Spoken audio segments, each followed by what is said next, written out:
Hram svetog velikomučenika Prokopija u Srpskoj Crnji, na čelu sa sveštenikom Konstantinom Komatovićem, utečište je mnogim meštanima, baš kao što je bio i njihovim precima i Đuri Jakšiću. Hram je izgrađen 1788. godine, ali je skoro vek i počekao na svoju obnovu, koja mu je bila i više nego potrebna. Prva obnova hrama je bila 1893. godine, a 2019. godine je počela druga obnova, ali velika obnova. Znači, presečena je ovde vlaga u hramu, zatim urađeno je podno grejanje, nove stasidije su urađene, samo rukohvati su ostali unikatni, stari. Hramu je vraćen stari sjaj uz pomoć mnogih donatora sugrađana opštine Nova Crnja, kao i mesne zajednice Srpska Crnja, ali i mladih srednjoškolaca koji su svoje vreme izdvajali kako bi obnovili sveto mesto za svoju, ali i buduće generacije.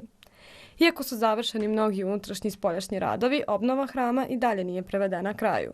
Sada planiramo da uradimo ovu polukružnu apsidu iznad nas koje, ali mi smo, da kažem, slabo mogućnosti da to iz naših nekih sredstava obnovimo, pa se nadamo u pokrajinske vlasti ili državne da nam pomognu da se ovaj hram dovede kraju, da se ta obnova već jednom završi i da sije onako onom svetlu u kome treba da svaki hram sija. U hramu možemo vidjeti čak 18 ikona koje je naslikao Đura Jakšić, a jedna od njih nosi u sebi zanimljivu priču koja nam prikazuje buntovnički duh našeg poznatog pesnika, slikara, romantičara i dramskog pisca.